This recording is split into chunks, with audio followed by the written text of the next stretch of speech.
नमस्कार। सिद्धार्थ भक्ति चैनल निवेदित भक्ति संगम कार्यक्रम आउ गोटे नुआ अध्याय को आपण मानक स्वागत। भक्ति संगम जोठी स्वर आउ समर्पणर समन्वय आपण माने देखि आछंती, अक्षर माने आवेगरे रूपांतरित होती सेठी एई संगीतर परंपरा रे आपण मानक सहित अछंती आजी गायिका सौम्या समाप्ता मिश्र अछंती मध्य आम वाद्यशिल्पी बंधुगण। आज जो भक्ति गीतिकाटी परिवेषण करने आम एकाठी होइछु से भक्ति गीतिकाटी कृष्ण संबंधित। कृष्ण को संबोधन करा जाउची, भक्ति निवेदन करा जाउची ना आक्षेप और अभियोग शुणा पड़ुची से विषय रे जानिबा, गीतटी को शुणा। गीतिकार बा गीतटी को लिखिचंती प्रताप रुद्र देव महोदय, तांको विषय रे मध्य जानिबा। प्रथमे गीतिकार आरंभ करा जाय। भक्ति संगम जा जा सोठ श्याम जा जा सोठ श्याम मोती सम जाना ए चाटू बिनती तोर कहिबार थाऊ जा जा सोठ श्याम जा जा जा सोठ श्याम।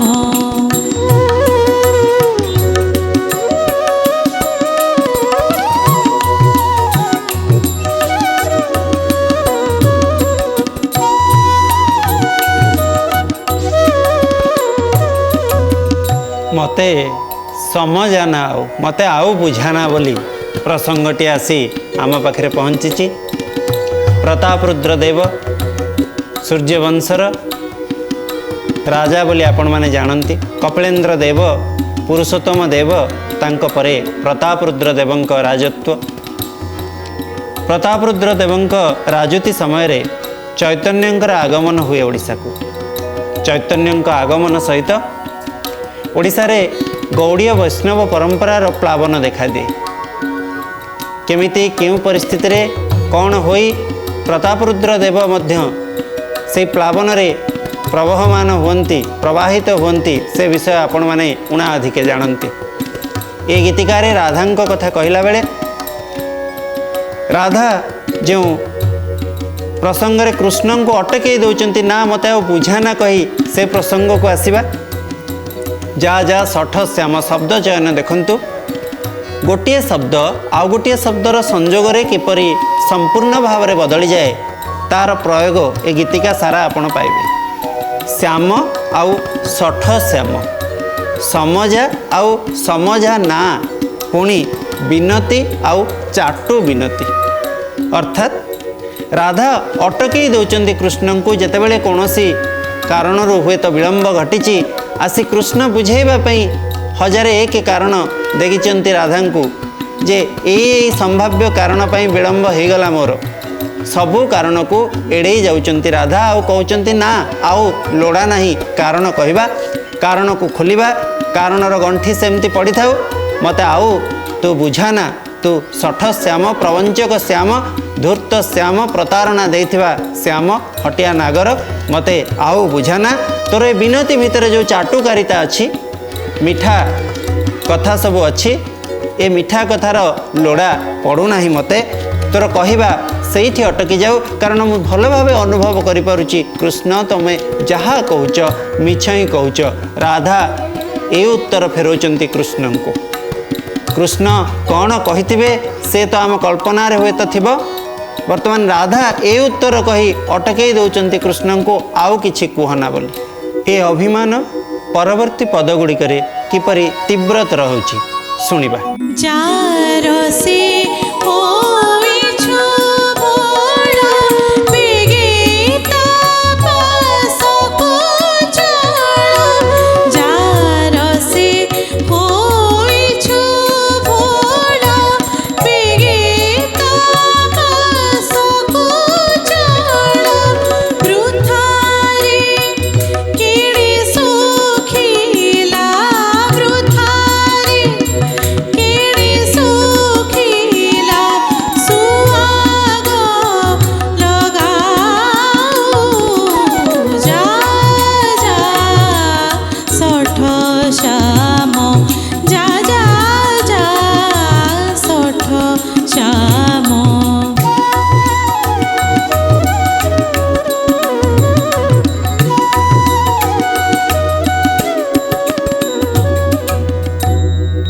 जा ଷଠଶ୍ୟାମ ଗୋଟିଏ ମାତ୍ର ଅକ୍ଷର ଯା।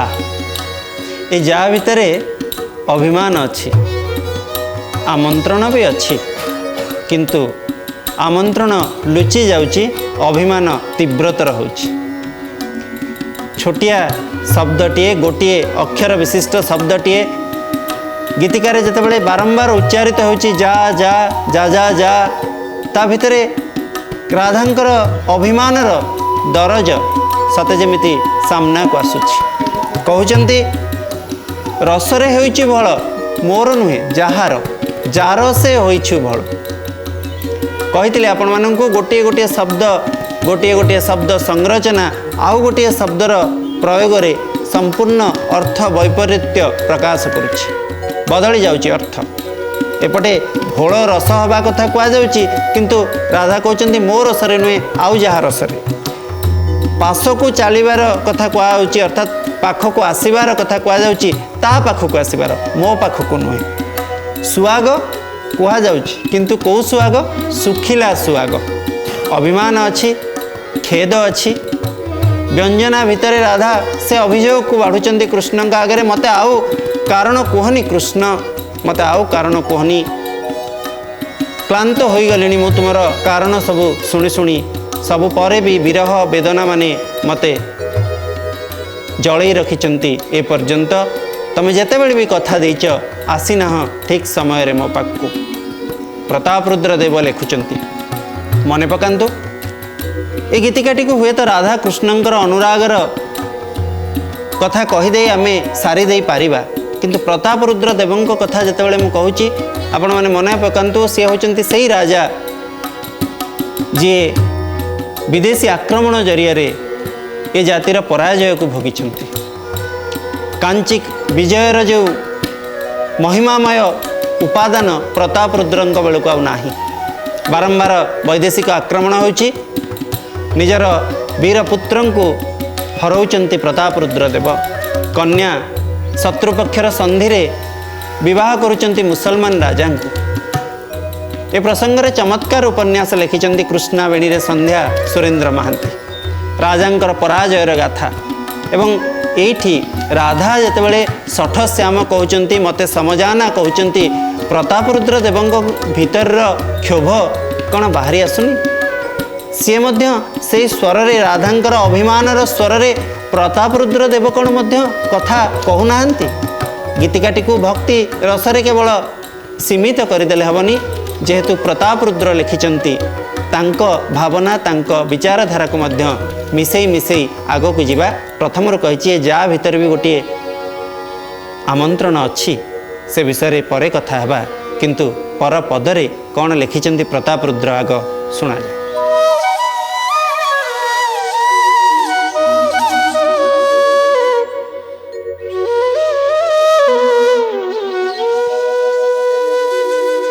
ସେ ଚତୁରୀ ମଲ୍ଲାନାରୀ ମାନିନୀ ରହୁବ ପରେ। ସେ ଚତୁରୀ ମଲ୍ଲାନାରୀ ମାନିନୀ ରହୁବ ପରେ। ରଙ୍ଗ କୁଞ୍ଜେ କିଣି ରଙ୍ଗେ ରଙ୍ଗ କୁଞ୍ଜେ କିଣି ରଙ୍ଗେ ମାନସ ମଜାଉ ଯା ଯା ଷଠ ଶ୍ୟାମ ଯା ଯା ଯା ଷଠ ଶ୍ୟାମ।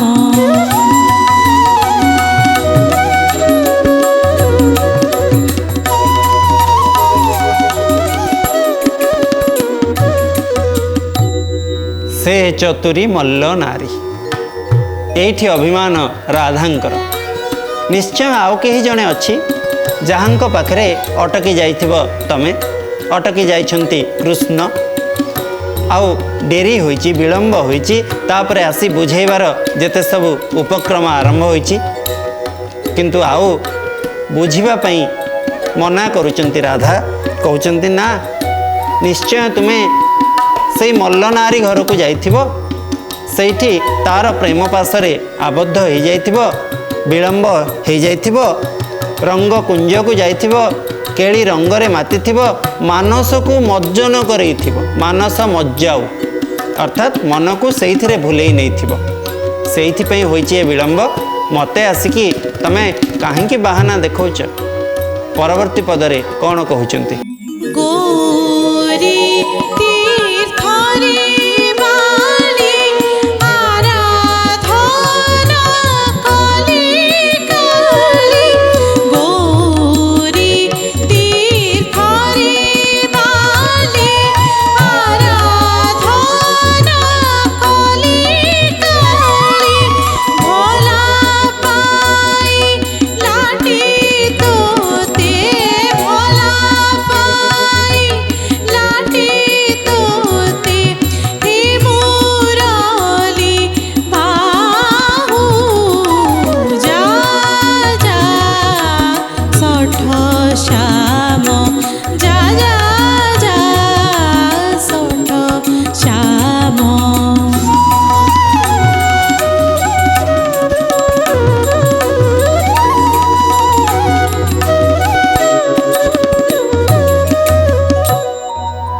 ନିଜ ଭାଗ୍ୟକୁ ଗାଳି ଦେଉଛନ୍ତି ରାଧା, ନିୟତିକୁ ଗାଳି ଦେଉଛନ୍ତି।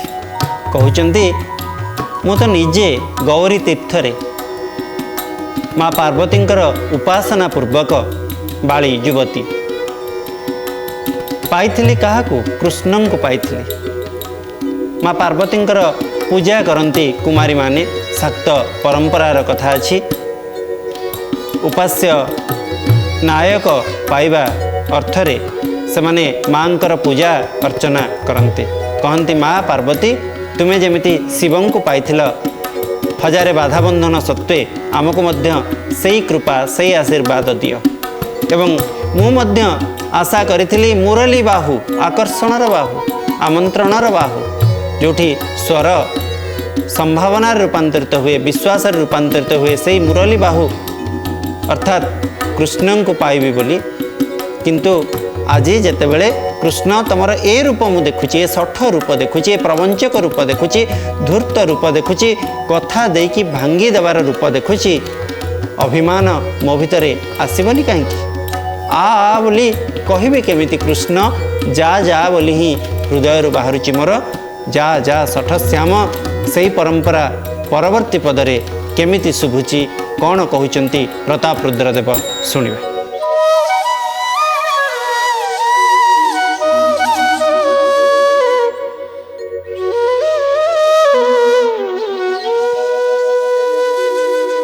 প্রভাত চন্দ্রমা সরি মুখ দিশে তোহারি। প্রভাত চন্দ্রমা সরি মুখ দিশে তোহারি। উন্নিদ্র হইছু নিশি উন্নিদ্র হইছু নিশি কাহিকি ভুলাও। যা যা ষঠ শ্যাম যা যা যা ষঠ শ্যাম।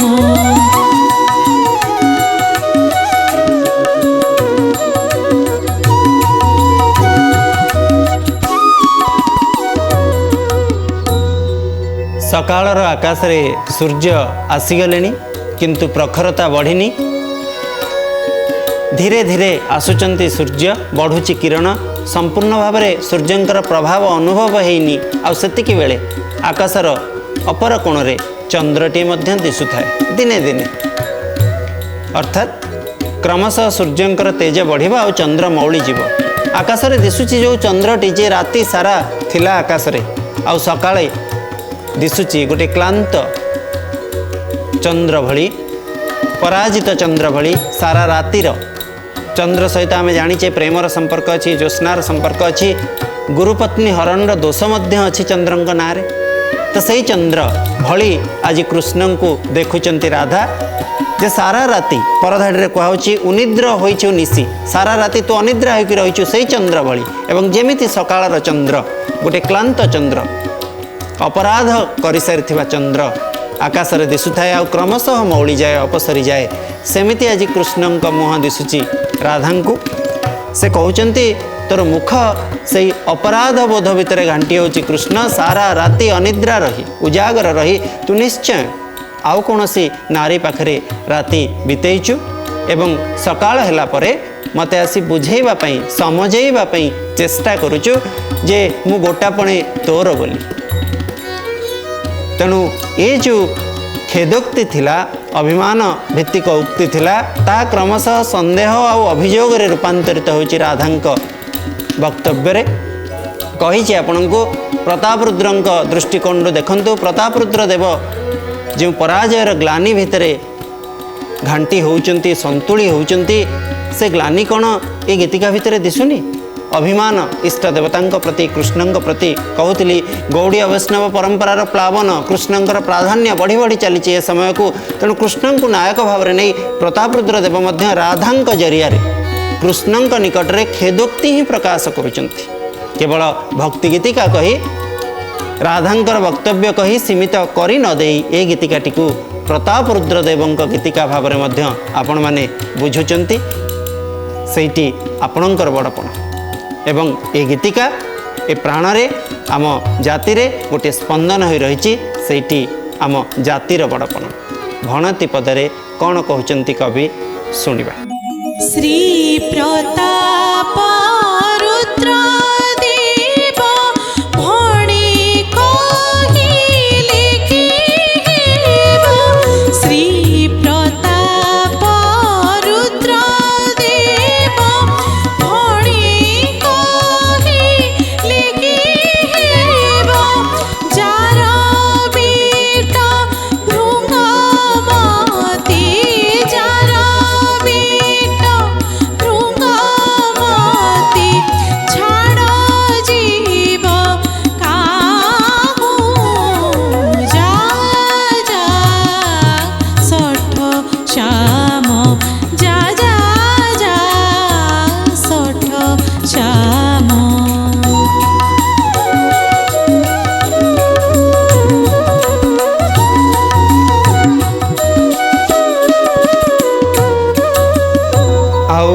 राधांकर खेदोक्ति होई नाही ए गीतिका प्रतापरुद्र खेदोक्ति रे रूपांतरित हो जाइछि जार मति बीट भृंग भली बीट पुरुष अर्थात कामुक पुरुष लंपट पुरुष एवं भृंग भ्रमर जमिति निर्दिष्ट सौंदर्य पाखरे अटकी जाएनी बारंबार परिवर्तन करुथाए स्थान निजर इष्ट देवता को कृष्ण को सही आसन रे बसई दौचंती कवि या भितर खेदोक्ति ही अच्छी प्रभु की दोष करी मु की दोष करिथिला ए राज्य की दोष करिथिला ए अंचल ए प्रजा जो ए राज्य उपरे आज आक्रमणर छाई से अभाव भितर असहायता भितर निजको प्रतिष्ठा दे न परिवार क्षोभ भितर प्रतापरुद्र अभिमान रे कृष्ण को कहते कौन हब प्रभु तुमको उपासना कले कौन हब जार मन जार मति तुम भली कामुक सीमिततार संतुष्ट नुहे बदलाउ था निजर मन सी मो कथा शुणापी ता पाखे समय कहीं साधारण दृष्टि तो एक राधा ही कहते किंतु कही आपण मानू ए जाति जो पराजयर ग्लानि नहीं कि बंची तार मुख साक्षी हुई ठिया होती प्रतापरुद्र देव अनेक अभियोग सामना करने को पड़ी कहुई जे खंडा तरवारी छाड़ी से खोल धरिकी कीर्तन रे बाहरी जाइथिले बोली किंतु तारि भितरे जो दुख तारि भितरे जो बाध्यबाधकता ताकू कहूली आपण मानू सुरेंद्र महांती कृष्णावेणी रे संध्यारे आपण पाइबे इतिहास इतिहास बाटर थाए इतिहासर तले बहुत है आवेगर नईटीए प्रकृत सत्य हुए तो इतिहास रे लिपिबद्ध हो पारे बेले बेले इतिहासर अंतराल रे मध्य सत्य माने अधिक उज्जवल अधिक गाढ़ हो रही था। सेमती प्रताप रुद्रदेव दुख प्रताप रुद्रदेव जीवन एवं ये गीतिका भितर राधा जेते थर भी कहते जा जा सठ श्याम बोली सतजेमिति अभिमानटीए खेदोक्तिटे ही आसूची एवं राधांकर खेदोक्ति जो सीमित खेदोक्ति हुए तो कौन सी गोटे सकाल रे उद्दिष्ट ए खेदोक्ति जोठी पूर्व राति रे आसीनाहांती कृष्ण बोली ए अभिमान टिकक अभिव्यंजित होइछि किंतु प्रताप रुद्रदेव खेदोक्ति अत्यंत चिरंतन जोठी से सर्वस्व हरैला परे तांक भितरु गोटे स्वतःस्फूर्त खेदोक्ति बाहरी से खेदोक्ति भक्तर भगवान प्रति भक्तर इष्ट देवता प्रति से खेदोक्ति नहीं ए गीतिका सरुचि। प्रताप रुद्र देव भणुचंती जे आउ कहले कौन हम प्रभु तमे तो बारंबार मन बदलौथुवा देवता बिट मती बिट भृंग मती तुमर तेणु आउ तुमको कहीं अनुरोध करी प्रभु किंतु कहीं कहले मध्य भक्तटीए भगवान को ही प्रार्थना करुच्ची एवं जा कहले मध्य बारंबार डाकुची। ये गीतिकार परिसमाप्ति ये घटुची समय मध्य संकेत दौची आज कार्यक्रम शेष करिवार समय पहुँची जाइए। आउ गोटे नुआ अध्याय रे आपण मानक सहित आउ गोटे नुआ भक्ति गीतिका सहित देखा आज कार्यक्रम सारिबा पूर्व ए गीतिकार किछि अंश गाइबा पई अनुरोध करिवि सौम्या को।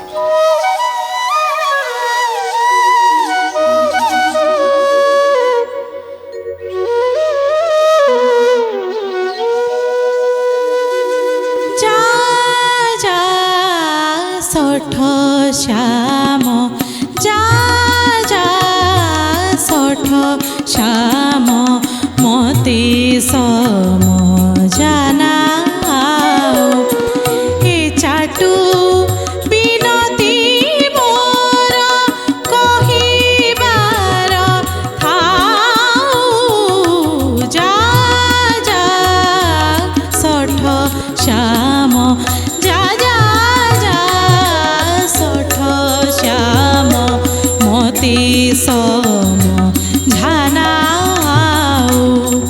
ए चाटू बिनती मोर कहिबार थाऊ जा जा सठ श्याम जा जा सठ श्याम जा